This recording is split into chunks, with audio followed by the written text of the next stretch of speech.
Hello and welcome दोस्तों, आज के वीडियो में बात करेंगे मार्वल की टीवी सीरीज इको के ऊपर। क्या ये सीरीज वर्थ इट है और अगर है तो इसका फ्यूचर क्या है, किंगपिन और डेयरडेविल का फ्यूचर क्या है, इको के पास कौन सी पावर्स है, एंडिंग में क्या कुछ देखने को मिला, इन सभी सवालों का जवाब ढूंढने की कोशिश करेंगे आज के इस वीडियो में। हाँ, स्पॉइलर और नॉन स्पॉइलर दोनों पार्ट्स में सीरीज के ऊपर बात की जाएगी, तो वीडियो थोड़ा लेंदी होने वाला है। अगर आप बोर होने लगो तो टाइम स्टैम्प के हिसाब से भी चल सकते हो। बाकी सबसे पहले पार्ट में क्विक रिएक्शन देना चाहूंगा सीरीज को लेकर, देन सेकंड पार्ट में सारे क्वेश्चंस का आंसर फाइंड आउट करेंगे, क्या कुछ कहां से लिंक है, एंडिंग और फ्यूचर क्या है। blah blah blah blah blah blah blah पहले पार्ट को कवर किया जाए तो कहानी सिर्फ इको की स्टोरी पर फोकस करती है, उसकी पास्ट प्रेजेंट फ्यूचर की मिस्ट्री को खोदने का काम करती है सीरीज। माइक की लाइफ में किंगपिन का इंपॉर्टेंट रोल है, तो वह भी सीरीज में आपको देखने को मिल जाता है, पर वह जल्लाद या दानव किंगपिन देखने को नहीं मिलता जिसकी उम्मीद आपने लगा रखी थी, क्योंकि किंगपिन का पोर्शन काफी कम है सीरीज में। और इस चीज को लेकर काफी लोग ऑफेंड हुए हैं कि किंगपिन को लेकर तो कुछ भी डिस्कवर नहीं किया गया, ये वो फलाना डेम का। तो जैसा की सीरीज का टाइटल है इको, स्टोरी उसी के अराउंड रिवॉल्व करती रहती है। और यहाँ पर मैं अपना पर्सनल टेक देना चाहूँ तो इको की ओरिजिन मुझे बेस्ट लगी अब तक की मार्वल डिज्नी सीरीज में, एकदम बेस्ट। इको यानी कि माया लोपेस का कैरेक्टर, उसका कल्चर, फैमिली, किंगपिन से जो कनेक्शन दिखाए गए हैं, वो रोएन ग्रीटी स्टडी क्लियरली शो करती है कि एक स्टैंड अलोन एडवेंचर है माया लोपेस का, एक इको, जिसकी जर्नी में आने वाले चैलेंजेस और थ्रेट बस स्ट्रीट लेवल के हैं, जो मार्वल की यूनिवर्सल और मल्टीवर्सल थ्रेट से सेपरेटेड है। और यही चीज स्ट्रेस कम करती है सीरीज का कि कोई जबरदस्ती के कनेक्शन नहीं बैठाने हैं लार्जर एमसीयू से, चीजों को नॉर्मली एक्सप्लोर करना है, न्यू लोकेशंस और न्यू कैरेक्टर्स को इंट्रोड्यूस करना है। इसी में हमें छोटे मोटे एक्शन सीक्वेंस, ट्रॉमाटाइज जैसे सिचुएशन भी देखने को मिल जाती है कैरेक्टर्स की, और यह चीज मुझे बेस्ट लगी सीरीज की। और इसी में नेगेटिव की बात करें तो सीरीज को टीवी में बोला गया है 2 बूंद खून दिखाने के लिए, बस कुछ एक सीन्स है जिसमें खून के चिथड़े चींटे उड़ते हुए दिखाए जाते हैं। हाँ, मैं यह मानता हूँ कि टीवी का मतलब 4R रेटेड भी नहीं होता है, पर इससे ज्यादा खून खराबा तो विक्रम मूवी में देखने को मिला था, और हाँ, वह भी 16+ रेटिंग वाली मूवी थी। वेल, PG-13 से थोड़ा बाहर निकलने की कोशिश की है मार्वल ने, और यह कोशिश हमें अच्छी लगी। बाकी डेडपूल 3 देखकर आपको समझ आएगा कि मार्वल का R रेटेड जाना कितना जरूरी है, एटलीस्ट महिलावादी केविन को तो समझ आ ही जाएगा। वेल, और भी चीजों के ऊपर बात करें तो कास्टिंग मुझे परफेक्ट लगी इस शो में, जिसमें चार्ली कॉक्स और Vincent D'Onofrio as a Daredevil and Kingpin already confirmed थे, क्योंकि ये दोनों पहले भी इन रोल में नजर आ चुके हैं और उसी के लिए जाने जाते थे, और उन दोनों को परफेक्ट कास्टिंग माना जाता है इस कैरेक्टर के लिए। तो इन्हें तो मार्वल को वापस लाना ही था, नहीं तो मार्वल बॉयकॉट हो चुका होता। बाकी यंगर माया लोपेस की बात करें तो उसका रोल एलेक्वा कॉक्स की कजिन ने ही किया है, और उनका काम भी काफी बेस्ट था। बाकी Alaqua Cox as a Maya Lopez perfect choice है इको के लिए। और यहाँ पर एक इंटरेस्टिंग फैक्ट यह है कि इको और एलेक्वा कॉक्स काफी रिजेंबल करते हैं एक दूसरे से।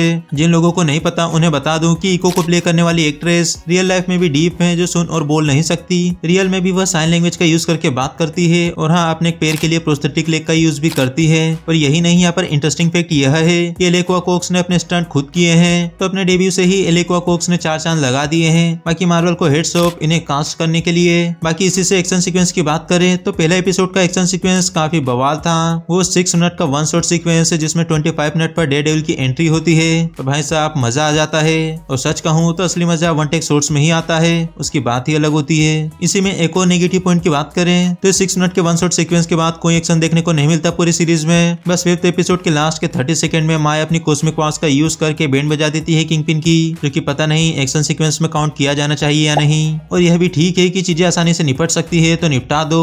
बाकी एमसी और मार्वल कॉमिक्स को लेकर छोटे मोटे रेफरेंसेस हैं सीरीज में, और नेटफ्लिक्स के शोज कैनन है इको की शो की टाइमलाइन से, मतलब डेयरडेविल और किंगपिन वही है जो आप पहले देख चुके हो। बाकी स्पॉइलर पार्ट के ऊपर थोड़ा और ज्यादा बात करेंगे इस पर। बाकी साउंड डिजाइनिंग और म्यूजिक स्कोर के डिपार्टमेंट में मैं 10 आउट ऑफ 10 देना चाहूंगा इस सीरीज को, मतलब एकदम ओपी काम देखने और सुनने को मिला है। यहीं पर हिंदी डबिंग की बात करें तो हिंदी डबिंग बस अच्छी सुनने को मिल जाती है। किंगपिन की वॉइस थेनोस के वॉइस आर्टिस्ट ने दी है, जो कि मैं पहले ही डायलॉग से समझ गया था, और डेयरडेविल के साथ भी कुछ ऐसा ही है। मतलब पहले जिन वॉइस आर्टिस्ट ने वॉइस दी थी किंगपिन और डेयरडेविल को, उनकी वॉइस सुनने को मिलती तो और बेहतर लगता।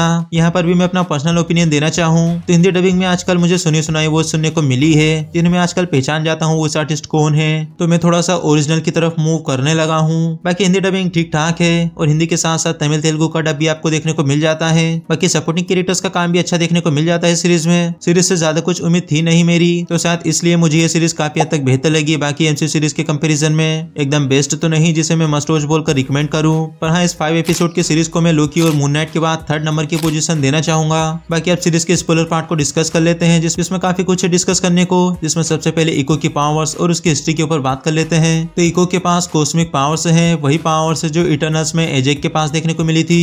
एजेक सिर्फ हीलर थी, इसलिए वह आसानी से इकरिस के हाथों कुत्ते की मौत मारी गई। उसके पास फाइटिंग स्किल्स बिल्कुल भी नहीं थी और अपने आप को इटर्नल्स का लीडर कहती थी। वह अपनी कॉस्मिक पावर को सिर्फ हीलिंग के लिए यूज कर पाती थी, अपने आप को डिफेंड करने के लिए नहीं, शायद इसलिए वह मारी गई। वहीं इको के केस में उसकी पावर्स अलग तरह से काम करती है। तो सबसे पहले इस चीज को क्लियर कर दूं कि इको ने अपनी कॉस्मिक पावर्स अपने एंसेस्टर से इनहेरिट की है। अब उसके एंसेस्टर्स किसी दूसरे डायमेंशन से आए थे। ये मैं डायमेंशन की बात कर रहा हूँ, ये यूनिवर्स या मल्टीवर्स की नहीं। जिस तरह मिस मार्वल सीरीज में बताया गया था कि न्यू डायमेंशन पैरेलल एग्जिस्ट करता है हमारी करंट रियलिटी के, तो ऐसा ही कुछ इको के एंसेस्टर्स के साथ था। पता नहीं कैसे वे करंट रियलिटी में आ गए और ह्यूमंस बन गए। अब उन एंसेस्टर्स की कॉस्मिक पावर्स का एक्चुअल सोर्स क्या था पता नहीं। बाकी इटर्नल्स में तो अरिसेम ने कॉस्मिक पावर्स दी थी इटर्नल्स को, जिसमें एजेक जो कि हीलर थी और इसी के सिमिलर पावर है इको की। वे एजेक के मरने के बाद उसकी पावर्स इनहेरिट की थी डेविड क्रो ने, जो कि वह भी कुत्ते की मौत मारा गया। तो एजेक की पावर तो समाप्त हो गई थी और बचे हुए इटर्नल्स को अरिसेम अपने साथ उठाकर ले गया।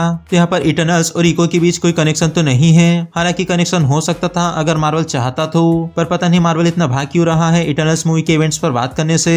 वेल इटर्नल्स में कॉस्मिक पावर्स का सोर्स एरिसेन था, लेकिन इको के एंसेस्टर्स की कॉस्मिक पावर्स का सोर्स क्या था पता नहीं, कुछ ज्यादा अच्छे से नहीं बताया गया। मतलब अरिसेम के अलावा भी कॉस्मिक पावर्स का सोर्स है एमसीयू में। खैर घुमा फिरा कर बात इतनी सी है कि इको के पास कॉस्मिक पावर्स है और फ्लैशबैक वाले सीन में दिखाया गया था कि इको की मोम ने एक बर्ड को हील किया है, जिससे समझ आ गया था कि ये हीलिंग पावर थी। वहीं इको की एंसेस्टर हिस्ट्री में इस कॉस्मिक पावर को लोगों ने अलग अलग तरह से यूज किया था। एग्जाम्पल में इको की मदर कॉस्मिक पावर का यूज हीलिंग के लिए किया करती थी, तो वहीं उसकी मदर की मदर कॉस्मिक पावर का यूज अपने आप को डिफेंड करने के लिए किया करती थी। और इको इकलौती है जो अपने सारे एंसेस्टर्स की पावर्स को यूज कर सकती है। इको ने अपनी कॉस्मिक पावर्स का यूज किंगपिन के अगेंस्ट किया था और साथ ही साथ अपनी पावर्स को अपने रिलेटिव्स के साथ शेयर भी किया था और अगले 30 सेकंड में उसने किंगपिन को मेंटल लेवल पर हील किया है। सो इको अपनी पावर्स को ऑफेंसिव और डिफेंसिव दोनों लेवल पर यूज कर सकती है। कॉमिक्स में इसके पास टास्क मास्टर के सिमिलर एबिलिटीज होती है, अपोनेंट्स के मूव को कॉपी करने की, और कैप्टन अमेरिका ब्लैक विडो होकाई की तरह फाइटिंग स्किल्स है, वही जूडो कराटे मार्शल आर्ट्स वाली। लेकिन एमसीयू में इसके पास कॉस्मिक पावर्स हैं। पर यहाँ पर एक इंपॉर्टेंट सवाल आता है कि इको अपनी कॉस्मिक पावर्स को इक्रिस या थीना की तरह एक्सट्रीम लेवल पर यूज कर सकती है पता नहीं, कुछ कह नहीं सकते इस बारे में। चलो दूसरी चीजों के ऊपर बात करें जो कि है किंगपिन और डेयरडेविल। तो कई सारे सोर्सेस और मार्वल ने इस बात को ऑफिशियली कंफर्म कर दिया है कि नेटफ्लिक्स वाले सारे सोर्स कैनन है एमसीयू की टाइमलाइन से।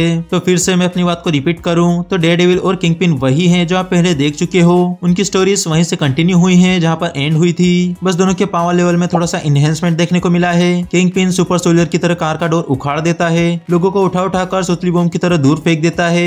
डेयरडेविल जो कि गुंडे मवालियों से लड़ा करता था, अब वह सुपर पावर लोगों से लड़ लेता है, बिना किसी परेशानी के हाई जंप लगा लेता है। तो घुमा फिरा कर थोड़ा सा सुपर वाला इनहेंसमेंट देखने को मिला है किंगपिन और डेयरडेविल में। किंगपिन और डेयरडेविल दोनों में से डेयरडेविल को पहले निपटा देते हैं। तो डेयरडेविल अपने काम में लगा हुआ है, दिन में लॉयर, रात में हेल्स किचन का डेविल जो क्राइम के अगेंस्ट फाइट करता है। सो स्ट्रीट लेवल पर हो रहे क्राइम्स में मार्वल मूवी और सीरीज में उसकी अपीयरेंस देखने को मिलती रहेगी। बाकी उसकी अपनी सीरीज बोर्न अगेन 18 एपिसोड की आ रही है, तो वहाँ तो भाई का रोला होने वाला है। बाकी स्पाइडरमैन 4 में भी नजर आ सकता है डेयरडेविल। बाकी किंगपिन पर आए तो पूरी सीरीज में इसे बस इको वापस चाहिए थी जो उसके लिए काम करे या उसके काम को कंटिन्यू करे या उसकी जगह संभाले इस क्रिमिनल वर्ल्ड में। तो हाँ किंगपिन माया को अपनी बेटी मानता था, बस उसे क्रिमिनल के वर्ल्ड में क्रिमिनल बनाकर रखना चाहता था जो उसके बिजनेस को संभाले।